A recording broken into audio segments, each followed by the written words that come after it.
एक सेठ अपने नगर का सबसे धनी और धार्मिक प्रवृत्ति वाला व्यक्ति था। सेठ के पास अधिक धन संपत्ति थी, किसी चीज की कोई कमी नहीं थी। वो बहुत ही सुखपूर्ण अपना जीवन अपने परिवार के साथ जी रहा था। सेठ और उसकी पत्नी शुरू से ही असहाय लोगों की मदद करते थे। उन्हें एक समय का भोजन कराया करते थे, जिसके कारण उन्हें बहुत ही ज्यादा सुख की अनुभूति होती थी। वहीं वो दोनों साधु महात्माओं को भी बहुत मानते थे। उन पर उनका बड़ा विश्वास था। उनके नगर में जब भी कोई साधु महात्मा आते तो वो उनसे मिलने, उनके उपदेशों को सुनने जरूर जाया करते थे और उन्हें स्वयं के घर ले आकर उनका आदर सत्कार भी किया करते थे। यदि सेठ के घर के पास से कोई भिक्षु जाता तो उसे भी अपने घर आने का आग्रह करते थे। इसी तरह एक बार एक सन्यासी उनके घर पर भिक्षा मांगने आ जाता है और अपने भिक्षा पात्र आगे करके भिक्षा मांगता है। सेठ सन्यासी को देख उसे अपने घर आने के लिए आग्रह करते हैं। सन्यासी उनके आग्रह को स्वीकार कर लेता है और उनके घर के भीतर जाता है। सेठ और उसकी पत्नी उनकी आवभगत में लग जाते हैं। वो तुरंत उसके बैठने के लिए एक तख्त पर चादर बिछा देते हैं और सन्यासी के हाथ पैर धुलवाकर उसे थोड़ी देर विश्राम हेतु कहते हैं और स्वयं उसके भोजन की तैयारी में लग जाते हैं। तभी सेठ की पत्नी सेठ से कुछ सामान लाने के लिए कहती है और सेठ सामान लाने बाहर चला जाता है। यहाँ उसकी पत्नी भोजन बनाने में लग जाती है। कुछ देर बाद सेठ की पत्नी आकर सन्यासी को भोजन परोसने लगती है और सन्यासी भोजन ग्रहण करने लगता है। सन्यासी सेठ के घर के शांत वातावरण और उसके घर का स्नेह देखकर उसकी पत्नी से बड़ी ही विनम्रता से पूछता है, माता, आपके परिवार में कौन कौन है? ये सुन सेठ की पत्नी कहती है, मैं, मेरे पति और मेरे 3 बेटे। ये सुन सन्यासी आगे कहता है कि तुम्हारे पति क्या करते हैं, कितना कमा लेते हैं? सेठ की पत्नी कहती है कि हमारे पास धन की कोई कमी नहीं, हमारे पास तो अपार धन संपत्ति है। ये सुन सन्यासी आगे कुछ भी प्रश्न नहीं करता। तभी सेठ घर वापस आ जाता है। फिर पत्नी के साथ सन्यासी को भोजन परोसने लगता है। वो सन्यासी के लिए बाहर से कई तरह की मिठाई भी लेकर आता है। भोजन ग्रहण करने के बाद सन्यासी सेठ और उसकी पत्नी का स्वयं के इस आदर सत्कार के लिए आभार प्रकट करता है और उनसे जाने की आग्रह करता है। सेठ सन्यासी से कहता है कि वो उसे कुछ दूरी तक छोड़ दे। दोनों मार्ग के लिए निकल जाते हैं। मार्ग में सेठ सन्यासी से बात करते हुए जा रहा था कि तभी सन्यासी सेठ से कहता है कि आपके जो 3 पुत्र हैं, तीनों ही आपकी देखभाल अच्छे से करते होंगे। ये सुन सेठ कहता है कि नहीं मुनिवर, मेरी केवल एक ही संतान है। ये सुन सन्यासी सोचने लग जाते हैं कि ये सेठ क्या कह रहा है। सेठ की पत्नी ने कुछ कहा था और सेठ कुछ और कह रहा है।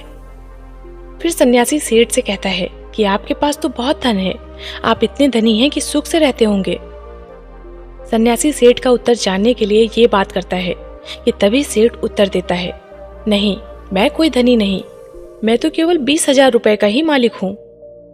ये सुन सन्यासी को अब लगता है कि शायद सेठ या फिर उसकी पत्नी कोई एक तो उससे झूठ कह रहा है।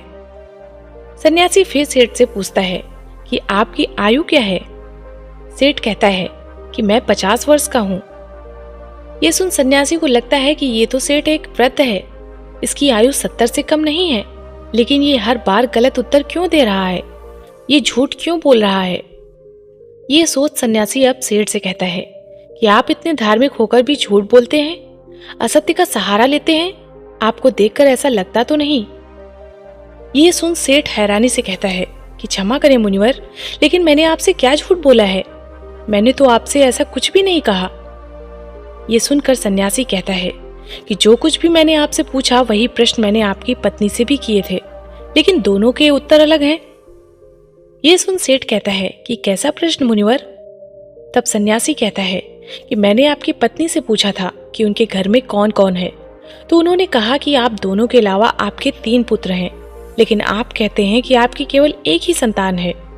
जब मैंने धन के बारे में पूछा कि कितना धन है आपके पास, तो आपकी पत्नी ने बताया कि आपके पास बहुत धन है, आप इस नगर के धनी लोगों में से एक हैं, और आप कहते हैं कि आप बस 20,000 रुपए के ही मालिक हैं। अभी मैंने जब आपकी आयु पूछी तो आप 50 वर्ष बता रहे हैं, जबकि देखने में आप 70 से अधिक के लगते हैं, यानी आपने झूठ कहा। ये सब सुन सेठ बड़े ही विनम्र स्वर में कहता है, क्षमा करिए मुनिवर, लेकिन झूठ बोलना पाप है, तो भला मैं आपसे झूठ क्यों बोलूंगा। और वो भी आप जैसे महात्मा से जिन्हें मैं अपना आदर्श मानता हूँ। ना तो मैंने कोई आपसे झूठ कहा और ना ही मेरी पत्नी ने, हमने बस सत्य बताया है। ये सुन सन्यासी कहता है, लेकिन आप दोनों के सत्य अलग अलग क्यों हैं? ये सुनकर सेठ कहता है कि ये सत्य है कि मेरे 3 पुत्र हैं, लेकिन जो मेरी आज्ञा का पालन करता है वो केवल एक ही पुत्र है। बाकी दोनों को अपने माता पिता से कोई मतलब नहीं है। जो कुसंग में रहता है वो मेरा अपना कैसे? इसलिए मेरे लिए मेरी एक ही संतान है। आपके दूसरे प्रश्न के अनुसार रही धन की बात, तो मेरे लिए मेरा वही धन अपना है जो मैं स्वयं के जीवन में उपयोग करता हूँ, और वो इतना ही है जितना मैंने बताया है। बाकी सब जो है वो मेरा नहीं है। उसमें से कुछ मैं असहाय लोगों की, जरूरतमंद की मदद कर देता हूँ, तो कुछ मेरे इस देह को त्यागने के बाद मेरे सभी सगे संबंधी ले जाएंगे, तो उस पर मेरा कैसा अधिकार? अब बात करें आपके अंतिम प्रश्न की, तो मैंने अपने 50 वर्ष की आयु तक महात्माओं की शरण में जाकर शिक्षा लेना, जीवन के सही मूल्यों को समझना आदि सीखा है, उनकी सेवा की है, और उसी वजह से ही मैं इस संघ से जुड़ पाया हूँ। यही कारण है कि मैंने आपको अपनी आयु ये बताई है। अब आप ही बताएं, क्या इसमें मैंने कुछ झूठ कहा? ये सुन सन्यासी को सेठ की पूरी बात समझ आ जाती है और वो कहता है, क्षमा करें, स्वयं के भीतर आपकी झूठी छवि बनाने से पहले मुझे आपके विषय में जान लेना चाहिए था। और सन्यासी सेठ की बात का मान रखते हुए आगे बढ़ जाता है और सेठ अपने घर लौट जाता है। दोस्तों, किसी के प्रति अपना नजरिया बनाने से पहले, प्रतिक्रिया देने से पहले सामने वाले की बातों को भी पूरा सुन लेना चाहिए। एक बार एक व्यक्ति किसी महात्मा के आश्रम में बैठ उनके उपदेशों को सुन रहा था। तभी वो महात्मा से कहता है, हे मुनिवर, आप सभी संत महात्मा हमें चिंता से जुड़े कई उपदेश देते हैं। क्या आप हमें कोई ऐसा हथियार नहीं बता सकते जिसके द्वारा हम चिंता को स्वयं के जीवन से निकालकर फेंक ही दें? चिंता में ऐसा क्या है जो व्यक्ति को बर्बाद कर देती है? एक तनावग्रस्त व्यक्ति इतना परेशान क्यों हो जाता है कि अपना सब कुछ गंवा देता है? ऐसा आखिर क्यों होता है? उस व्यक्ति की बात सुन महात्मा कहते हैं कि चिंता एक ऐसी मानसिक समस्या है जो यदि व्यक्ति को पकड़ ले तो उसे केवल स्वयं से मुक्त कर ही आप सुखी रह सकते हैं, और ये तब होता है जब आप स्वयं को मजबूत कर लें। आपको केवल बस ये समझना है कि परिस्थिति चाहे कैसी भी हो, हमें उस समय तनाव में नहीं आना है, घबराना नहीं है, बल्कि स्वयं को भीतर से मजबूत रखना है। यदि आपने अपने भीतर हौसला रखा है तो कोई चिंता आपका कुछ नहीं बिगाड़ सकती। ये सुनकर व्यक्ति कहता है, किंतु ऐसा होता क्यों है? क्यों एक छोटी सी चिंता भी हमारी मुख की हंसी को छीन लेती है? ये सुन महात्मा कहते हैं कि आपको एक छोटी सी कहानी सुनाता हूँ, ध्यान से एकाग्र होकर सुनना। दोस्तों, कहानी अगर आपको पसंद आए तो वीडियो को लाइक कर दें और चैनल को सब्सक्राइब कर लें, और कमेंट बॉक्स में नमो बुद्धाय जरूर लिखें। एक बार एक पिता ने अपने पुत्र को काफी परेशान और निराश देखा। वो उसे देखकर समझ गए थे कि कोई बात अवश्य है जो उसके पुत्र को भीतर से परेशान किए हुए है। पिता ने कई बार पुत्र से ये पूछना चाहा कि वो किस चिंता में है, लेकिन पुत्र हर बार यही दिखाता कि कुछ भी नहीं हुआ। वो वहां से चला जाता है। पुत्र के व्यवहार से पिता को ये विश्वास हो गया था कि अवश्य कोई बात है, कोई चिंता है जो उसे भीतर से खाई जा रही है, लेकिन वो बता नहीं रहा। तब पिता ने एक दिन पुत्र को अपने पास बुला उसे समझाते हुए कहा कि जीवन में हम कितनी भी सफलता क्यों न पालें, लेकिन यदि हमारे भीतर चिंता या तनाव ने घर कर लिया तो ये हमारी उन्नति के बीच एक बाधा बनकर आ जाती है। चिंता व्यक्ति को आगे बढ़ने नहीं देती, उसके भीतर कई सारी नकारात्मकता को भर देती है। चिंता बहुत ही भयानक होती है, ये सुखी समृद्ध घर को भी तबाह कर देती है। ये सब सुन पुत्र कहता है कि आप कहना क्या चाहते हैं पिताजी, मैं समझा नहीं। तब पिता पुत्र को लेकर एक जंगल की तरफ चले जाते हैं और वहां पहुंच पुत्र से कहते हैं कि ये जो पेड़ तुम देख रहे हो ये कई वर्षों पुराना है। ये मेरे पिता के पिता के पिता यानी कि 3 पीढ़ी से भी ज्यादा पुराना पेड़ है, और आज भी बाहर से उतना ही मजबूत है जितना पहले था। चाहे कितनी भी आंधी तूफान वर्षा क्यों ना आ जाए, इस वृक्ष को हिला तक नहीं पाया। यही नहीं, इस पर ना जाने आज तक कितने पेड़ भी टूटकर गिर गए हैं।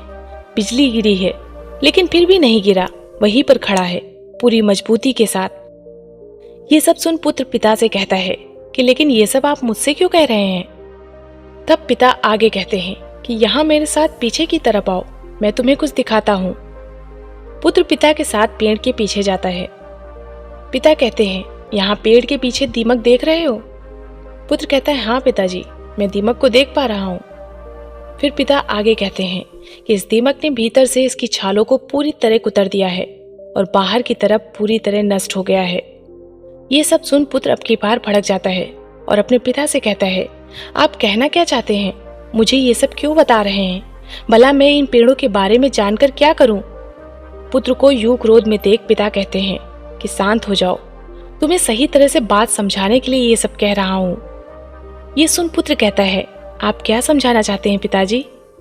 तब पिता कहते हैं, जिस प्रकार ये पेड़ किसी भी आंधी, तूफान, बारिश, बिजली गिरने से नहीं गिरा, लेकिन एक दीमक ने इसे कमजोर कर दिया और इतने वर्षों से खड़े इस पेड़ को आज गिरने के लिए मजबूर कर दिया, उसी प्रकार व्यक्ति के भीतर बैठी चिंता उसकी तबाही का कारण बन जाती है। आप चाहे कितनी भी मेहनत क्यों ना कर रहे हो, उन्नति क्यों ना कर रहे हो, लेकिन आपके भीतर किसी बात की अगर चिंता है और वो जा नहीं रही, तो वो इस दीमक के समान आपको अंदर से कमजोर कर देगी और आपकी उन्नति वहीं रुक जाएगी। एक चिंता आपसे सब कुछ छीन लेगी। इसलिए स्वयं को कभी इतना तनाव में मत लाओ कि आप स्वयं के आगे ही कमजोर पड़ जाओ। पिता की ये बात सुनकर पुत्र कहता है, पिताजी, ये सब जानबूझकर कोई थोड़ी ही करता है, ये तो सब परिस्थितियां ऐसी हो जाती हैं। तब पिता आगे कहते हैं कि परिस्थिति चाहे कैसी भी हो, चिंता करने से, तनाव में आने से क्या वो सही हो जाएगी? नहीं ना। चिंता करना, परेशान हो जाना किसी भी समस्या का हल बिल्कुल नहीं है। जब आपको कोई मार्ग ना दिखे तो कुछ समय के लिए शांत होकर एक जगह बैठ जाओ, खुद को समय दो और फिर सोचो कि किस तरह इस कठिन समय से निकला जा सकता है। कोई भी समस्या इतनी बड़ी नहीं होती कि उसका कोई हल ही ना हो। हर समस्या अपने साथ हल लेकर आती है। तुम्हारी समस्या का भी कोई ना कोई हल होगा, बस जरूरत है तो कठिन समय में स्वयं को साहसी बनाने की। पिता की इस बात को सुन पुत्र को उनकी हर बात का सही अर्थ समझ में आ जाता है कि वो उसे कहना क्या चाह रहे थे। इस कहानी को पूरा करके महात्मा कहते हैं, क्या आप तुम समझे कि एक छोटी सी चिंता भी आपके जीवन को कितना प्रभावित करती है? ये सुनकर व्यक्ति कहता है, जी मुनिवर। महात्मा आगे कहते हैं कि चिंता, दुख, तनाव सब हमें कमजोर करते हैं। हमें इन्हें स्वयं के जीवन से पूरी तरह त्याग देना चाहिए और जो ऐसा कर लेते हैं वो जीवन में सदैव खुश रहते हैं। जीवन में परिस्थिति चाहे कोई भी हो, समय कभी एक सा नहीं होता, हमेशा बदलता है। बस अपने सुख के पल को स्मरण करके उसे दुख में साहस का हथियार बना लो। ये चिंता कुछ नहीं बिगाड़ पाएगी, लेकिन यदि इस चिंता में आप घिर गए तो आप कभी भी उन्नति नहीं कर पाओगे। इसलिए कभी व्यक्ति को व्यर्थ की चिंता में नहीं आना चाहिए। जो वर्तमान में हो रहा है उस पर ध्यान दे, अपना कर्म करे, बाकी सब छोड़ दे और धैर्य रखें। ये समय भी कब निकल जाएगा आपको पता ही नहीं चलेगा। महात्मा की बात सुन व्यक्ति को उसके प्रश्न का उत्तर मिल जाता है और वो लौट जाता है।